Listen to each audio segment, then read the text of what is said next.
अत्यंत वेगळा आहे, कारण आजच्या वर्धापन दिनी आपल्यामध्ये दादा नाहीत. आदरणीय दादांनी आपल्या कार्यातून पक्षासाठी जे योगदान दिले ते विसरता न येण्यासारखं आहे.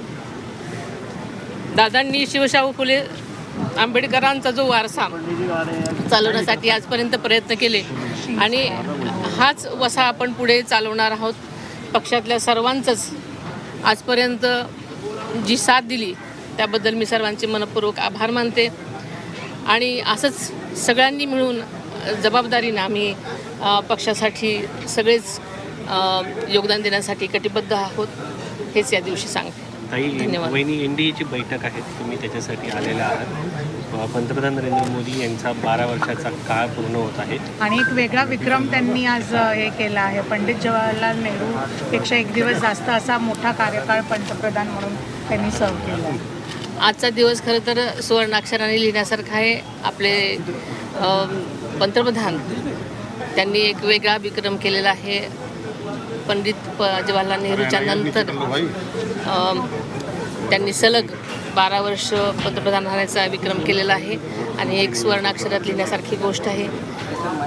त्यांनी निरंतर 12 वर्ष या देशासाठी योगदान दिलेलं आहे. ही अत्यंत महत्त्वपूर्ण गोष्ट आहे.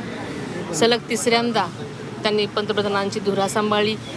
हाच त्यांच्या विकासाचा सबका विकास सबका साथ हे जे आहे ते जनतेने दाखवलेला त्यांच्यावरती विश्वास आहे आणि हाच विश्वास आज आपल्याला खरं तर मोदींवरती लोकांनी दाखवलेला विश्वास आज पुढे नेणारा आहे आणि खूप खूप त्यांचं यासाठी आम्हा राष्ट्रीय अध्यक्ष या पक्षाची म्हणून माझ्यातर्फे मनपूर्वक त्यांना शुभेच्छा देतो.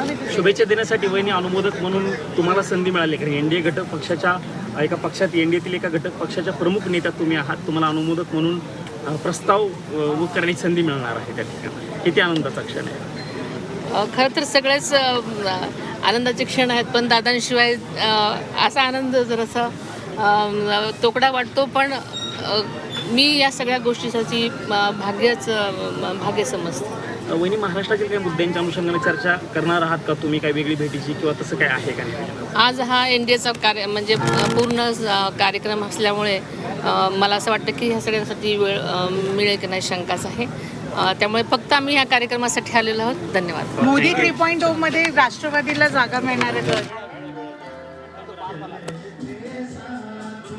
तर सुनेत्रा पवार महाराष्ट्राचे उपमुख्यमंत्री सध्या दिल्लीमध्ये आहेत. आज राष्ट्रवादीचा वर्धापन दिन आहे, 27वा वर्धापन दिन, आणि त्यानिमित्तानं आत्ताच या ठिकाणी एक राष्ट्रवादीच्या कार्यालयामध्ये दिल्लीतल्या झेंडावंदनही करण्यात आलं. तर दादांच्या आठवणीनं सुनेत्रा पवार या भावूक झालेल्या पाहायला मिळाल्या.